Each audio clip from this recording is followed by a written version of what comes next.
Rise up!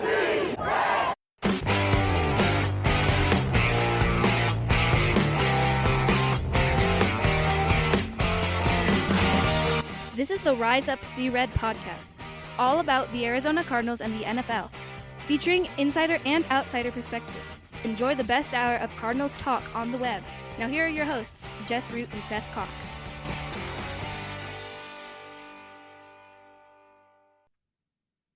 Hello, Arizona Cardinals fans, and welcome to the latest edition of the Rise Up See Red podcast, the best hour of Cardinals talk on the web. I'm your host, Jess Root from CardsWire.com, USA Today's NFL wire site, covering, of course, your Arizona Cardinals. And joining me in this latest edition of our 2026 NFL Draft preview, position by position for the Arizona Cardinals, is my co-host, Seth Cox from RevengeOfTheBirds.com, SB Nation's Arizona Cardinals site. And we are on the position. It's the critical positions that the Cardinals have in this draft. We're going to be talking about the edge defenders.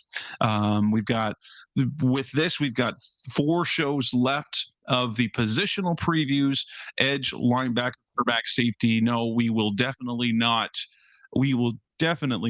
talk about specialists, because who's drafting that? That's crazy. Well, and they've actually signed a bunch. So if they draft one on top of all the signings, then we really have to start questioning what the hell is happening.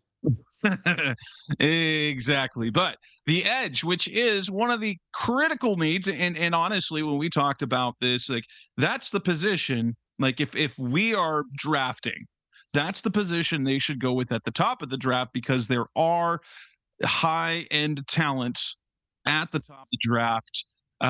3 guys who could go top 10, but we're going to go as we've done the last several shows. We'll talk the round 1 prospects, the first round talents coming off the edge, day 2 guys to know, and day 3 guys to know. So let's start off with the trio at the top. We know who the 3 guys are. There's David Bailey out of Texas Tech. There's Arvell Reese at Ohio State, and Miami's Rueben Bain. Now, Seth's favorite of that group is Rueben Bain. He does have some physical limitations, makes him an outlier because of the short arms. No one with arm his short has what I believe has been drafted top 10 / hasn't had a 10 sack season before. I don't know if that's the case. I think I ran across that stat. He won't be the first guy drafted of that group, but what is it about him that you like the most? Well, I think the thing that you look at with a guy like Bain is, first off, the name, right? Bain. No, I'm just kidding. You have a guy. Yeah, and that's the thing. You do have a reality, right? Like he is limited physically, and the reality of the arm length is something that I can overlook because I'm not putting my job on the line. And something you and I have talked about, and why I understand why Rueben Bain will not be the pick for the Arizona Cardinals is because there's just not a guy who checks the boxes that we've seen with this arm length, and a guy that can, basically you look at and say, oh, he's a guy that can get away with it because of XYZ, right? Like you look at a couple guys, Quincy Roche is a guy that, had some arm length, but again, his was 32 1/4. So not that short, not nearly as short as the 30 in 7/8, almost 31 inches. We'll just call it 31 inches because it's just easier. But there's just not very many guys with 31-inch arms. There's just not that have had success, right? And so when you look at it from that perspective, man, when you just look at the reality of that is an unfortunate thing that a team like the Arizona Cardinals, who are picking in the top 5 for the 3rd time in a GM's history, can't overlook. And you look at what he's done in 2023 with Miami, 7.5 sacks. In 2024, 9 games due to limited with some injuries. he had 3.5 sacks, and then last year, where he was an All-American, where he was just a game wrecker, a difference maker, 9.5 sacks, 1 interception. He was a game-changing player. And you really look at year 1 and year 3, and you see a guy that put up 17 sacks, 28 tackles for loss in 2 seasons.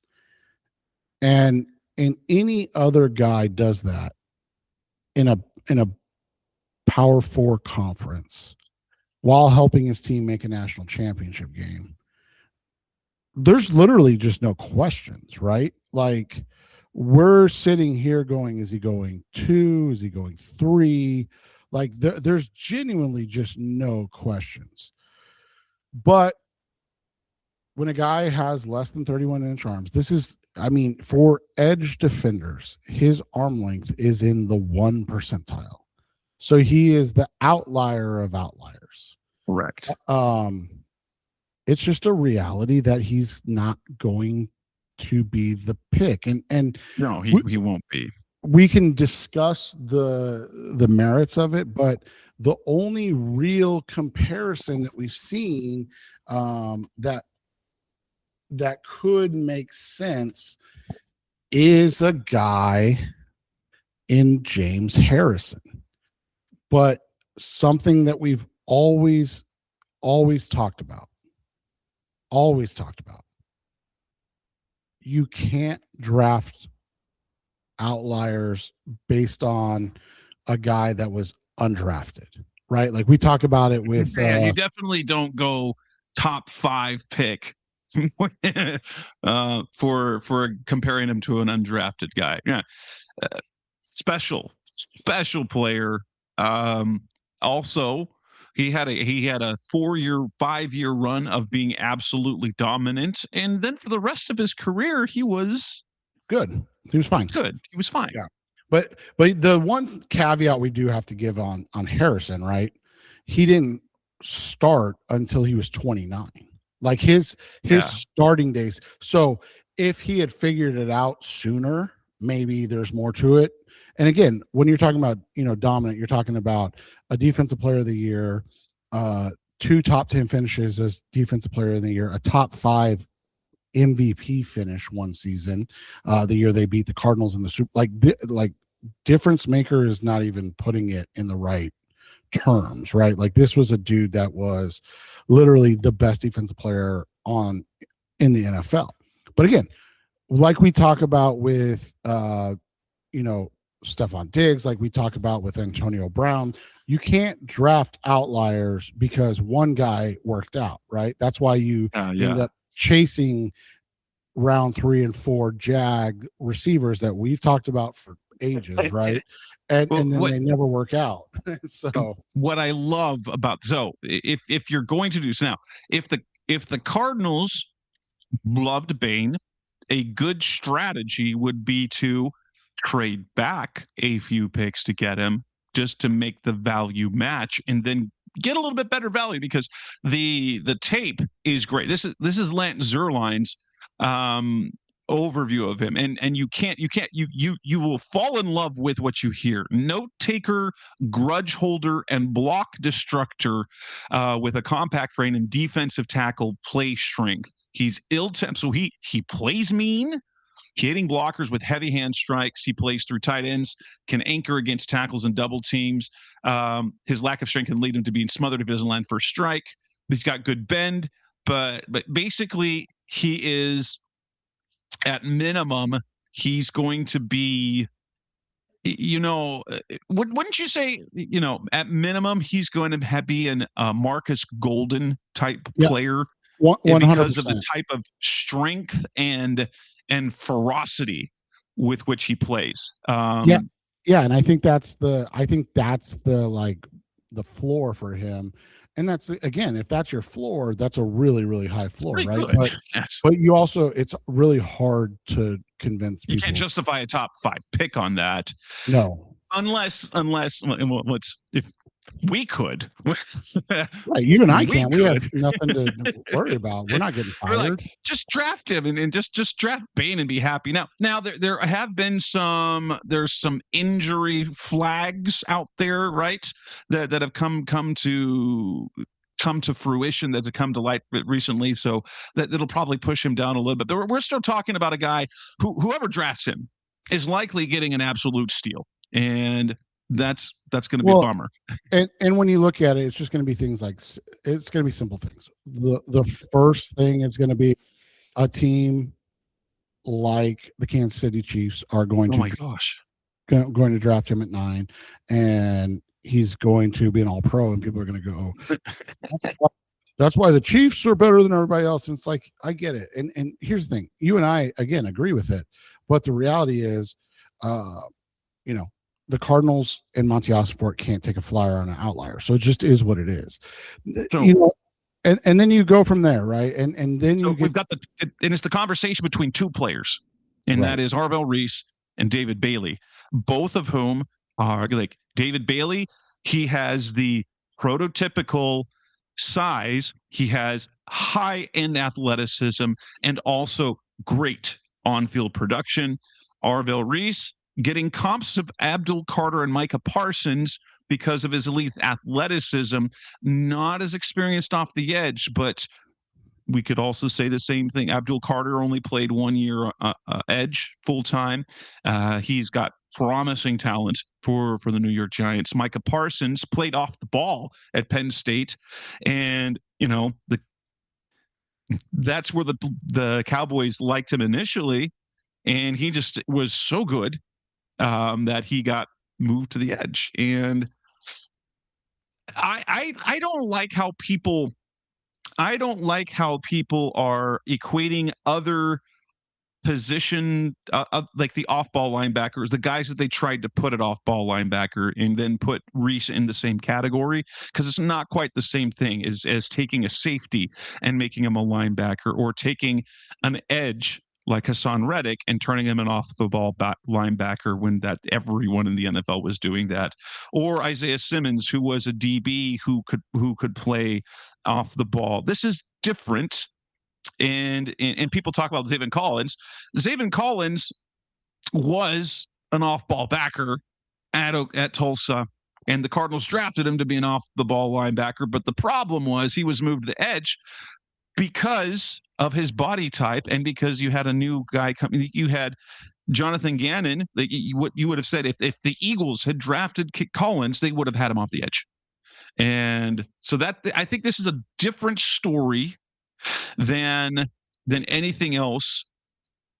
But if we look at what is the main difference, and what do you think the pros and cons of taking a Bailey versus a Reese, or Reese versus Bailey? Because it looks like, if we had to think, we're probably going 2-3. Is one or the other is probably going to the Cardinals.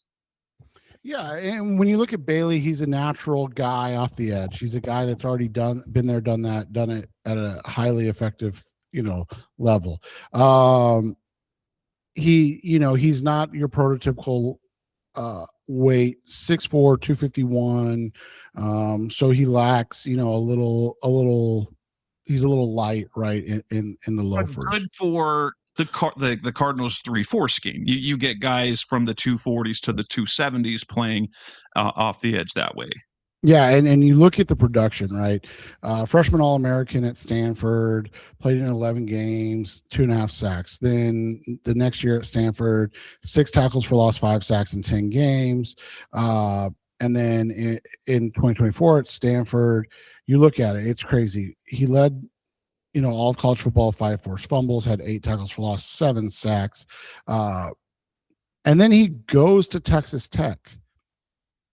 And here's the thing that gets me, and I know that the Stanford situation was a little bit, odd the last couple of years because they're in the ACC and everything like that. But then he goes to Texas Tech, and we could argue the Big 12 from top to bottom was a more competitive conference than the ACC. Maybe the top teams in the ACC were better than the top teams in the Big 12 this year, but we could argue that, right?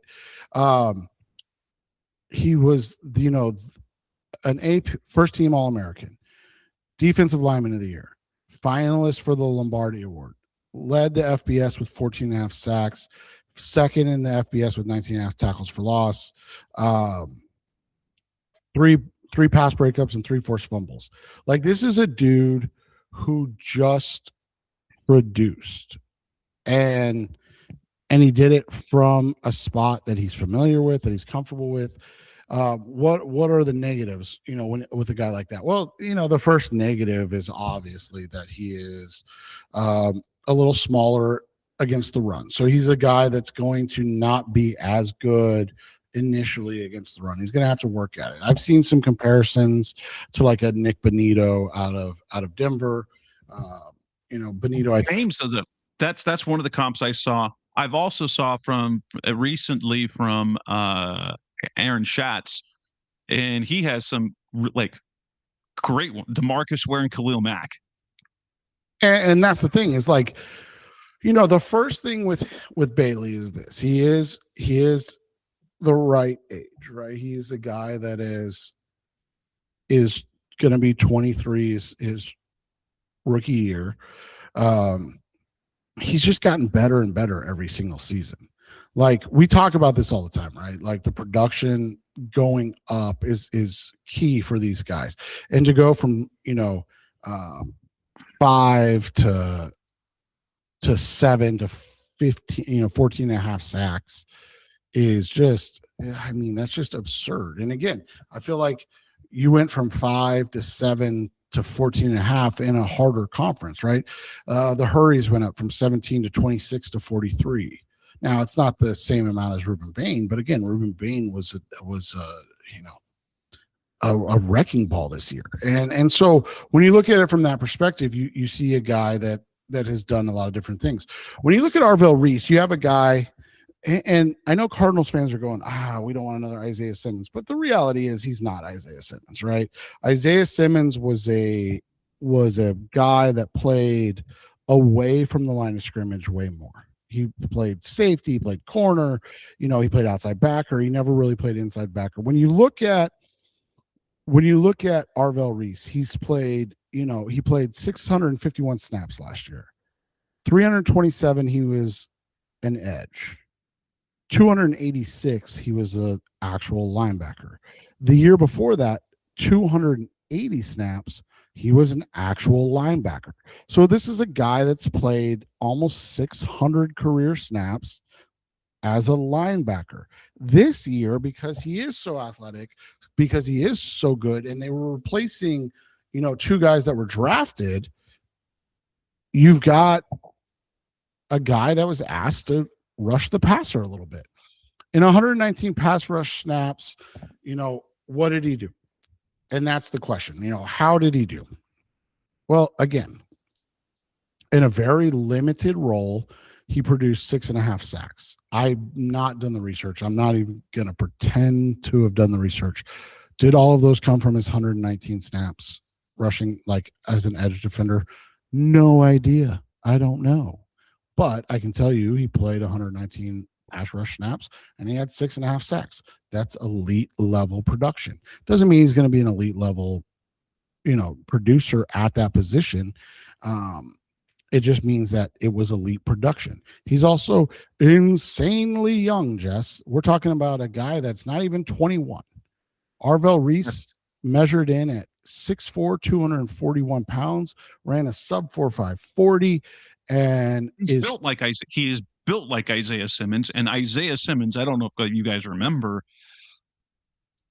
he was surprisingly a large, like he was the size of Chandler Jones almost. Right. And Chandler Jones is a large human being. I remember the year he was drafted, and you think he's skinnier than he is, but he was 264, 238. That's a large man. That's a large human being. At inside, out the like that's he was edge size.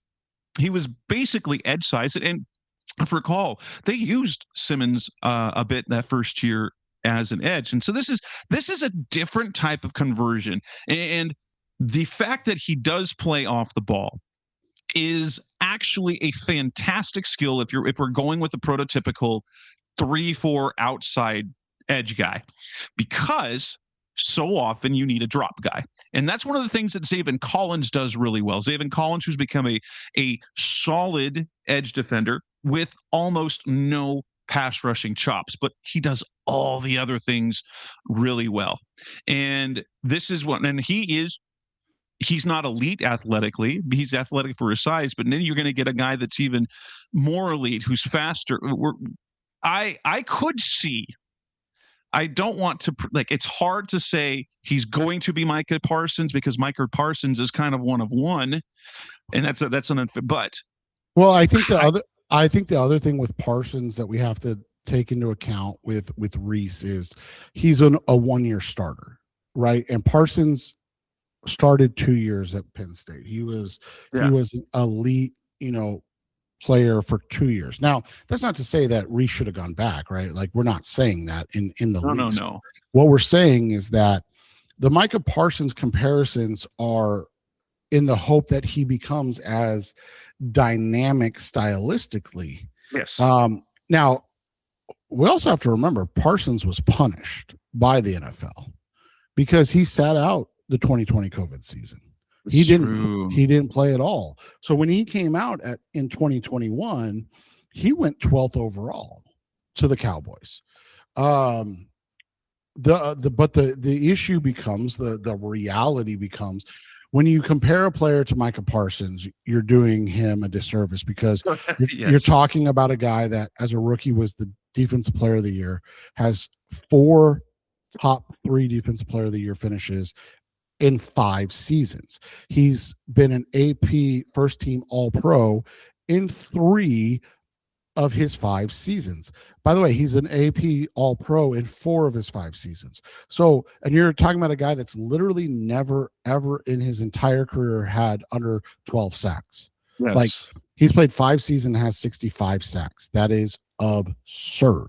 So, all of that being said, when we compare a guy to Micah Parsons, and he ends up being closer to, a guy like I'm trying to think, like a guy like Quay Walker early on, right?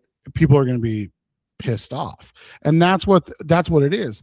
And I've talked to some people and I've read some things. And what's interesting, the consensus on Arvell Reese is that there's no consensus, but the consensus is this: whoever takes him absolutely must put him at a position and let him work there to start with before they start moving him around. Like, you're either drafting him and you're putting him at off-ball backer, or you're drafting him and you're putting him in at edge and you're letting it play out that way.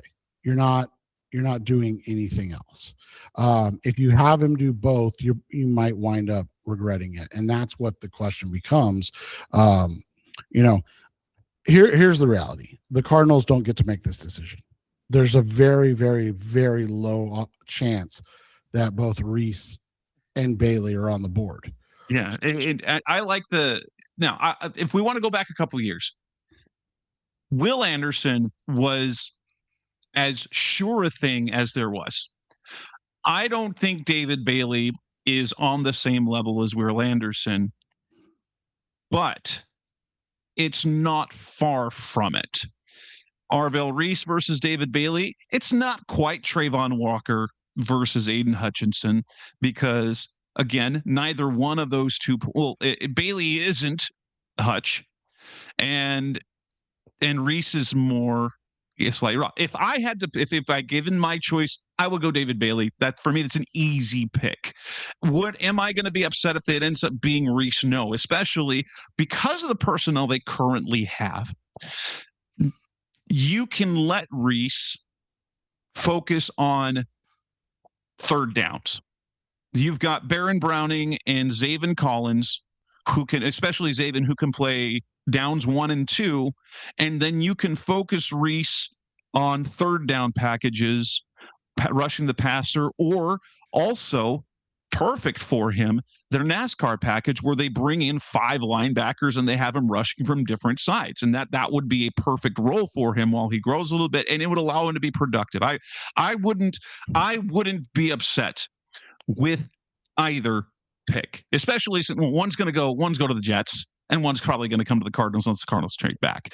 But if I had to pick, I would prefer Bailey because he seems like a slightly more sure thing. Well, and the other thing is this, Jess, when you have the choices, you're not making the choice, right? And the money's moved. David Bailey's the favorite now to be picked second overall. Arvell Reese is the favorite to be picked third overall. And again, the Cardinals don't get to make that decision, right? So, by the way, we got to mention this. If Reese is the pick, we will now have 4 straight drafts where and we'll see what happens in round 2. But because we've been talking about prospects, because like in 3 drafts under Jamani Ossenfort in rounds 1 and 2, the Cardinals have only drafted Big Ten and SEC. And if Reese falls, that like we can't ignore that. David Bailey was going to be a change from the trend to begin with. But if it ends up being Reese, we're like, okay, that's 4 years in a row where they're going Big Ten or SEC. Yep. And they love Ohio State, so Reese makes sense. But are there any other round 1 edge guys to know? Yeah, we can run through these real quick because unless the Cardinals make a trade back and end up with the first round pick or trade up back into the first round, none of these guys will be in play, even if they were to move back to say like 14, right? So Keldrick Falk out of Auburn, he's the kind of old school prototype, 6'6", 276 pass rusher, long arms. You look at it, he's Smith. Preston Smith, the guy that we thought should have been a Cardinal way back when, and however long ago that was. Yep. He that's one of the comps that he gets. And you look at him, he's had a really good career. Another really, really young guy. He's going to be somebody that, somebody's going to get a good player in the middle of the first round. Akeem Messidor, on the other hand, that dude's old. He's 25, and that's what's going to be interesting with him. We saw it with who was the guy out of Florida State a couple of years ago that went to the Rams, not Jared Verse, but the other one. Braden Fisk. Yeah, Braden Fisk, right? They can come in and make a huge impact, but their stay at the top might be short, right? So yeah. With the age, Messidor played in 2020, Jess, at West Virginia.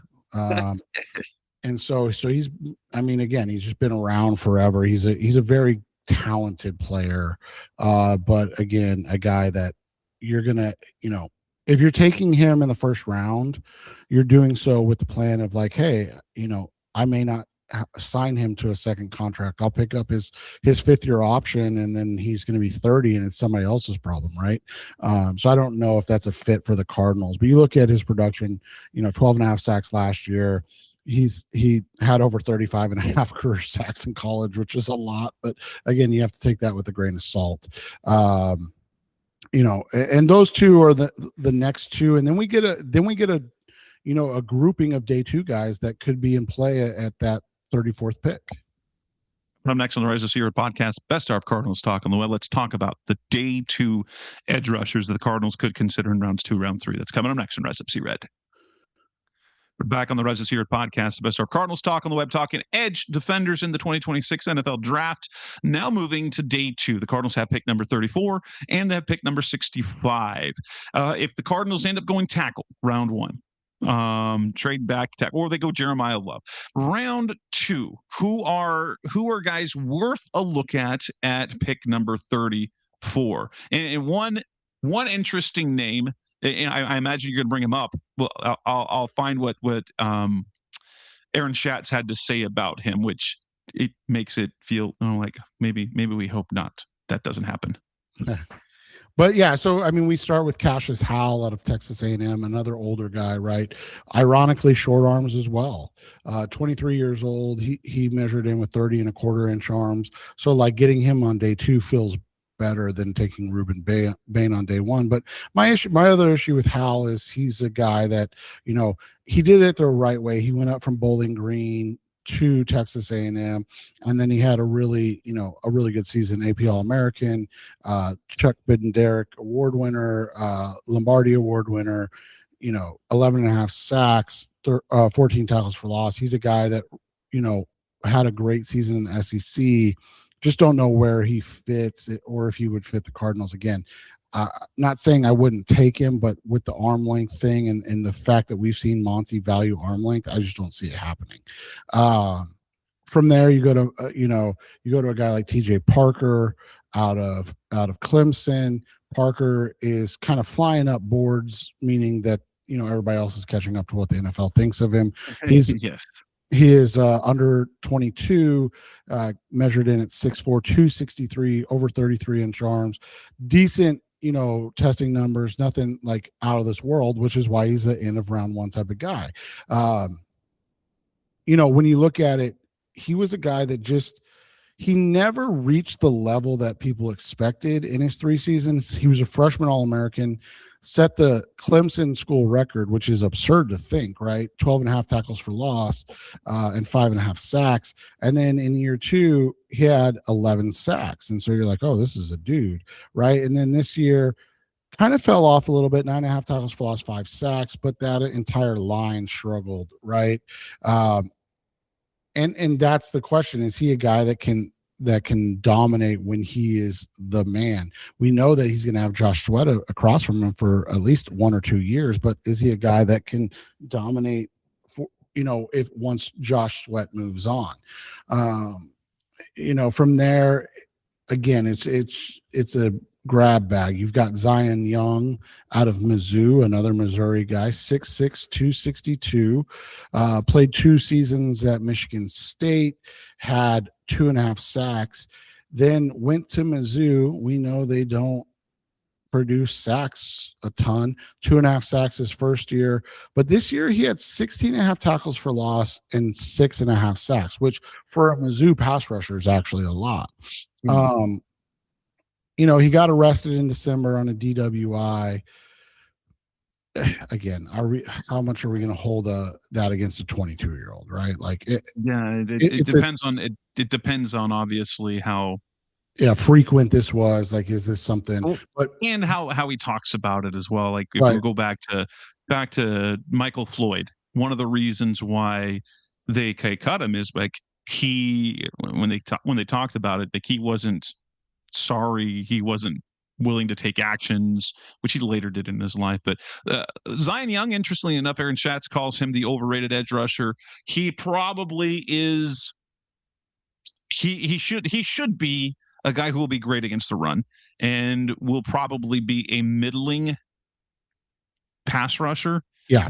And I agree with that. And well, if you get him in round 2, again, the Cardinals go Big Ten and SEC in rounds 1 and 2. So he is certainly a name to know if they don't go edge in round 1. But don't expect him to be a double-digit sack guy in terms production-wise. He is strong. He should be good against the run, but he's not super. He's average athletic for the position, and was averagely productive as well. Where is who else could be in play rounds 2 or round 3? So moving on to guys that probably won't be the pick in round 2 and may not be there in round 3. So we'll speed run some of these guys. And some of these guys we're going to dismiss, right? And I don't mean to be negative, but we talked a little bit about Cassius Howell. Obviously, we spent some time on Rueben Bain. Arm length matters to the Cardinals, so you start with a guy like R. Mason Thomas out of Oklahoma, 6'2", 241, undersized, decent athlete, but again, sub 32-inch arms. Probably not going to be a guy the Cardinals look at. But then on the flip side, you got a guy like Malachi Lawrence out of UCF. Man, he tested really well. Came in at 6'4", 253, ran a 4.52, 40-inch vert, 10-10 broad. So like super, super explosive. Has comparisons to Josh Sweat. So that's something to look at. He played 5 years, so he's a little bit older at going to be 23 this year, but he's not, older. So not overly bad.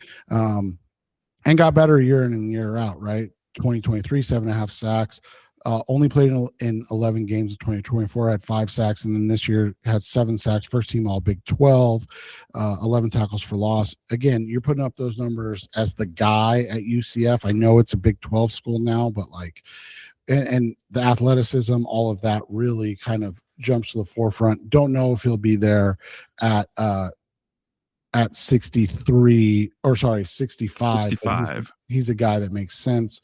A guy that could be there at 65.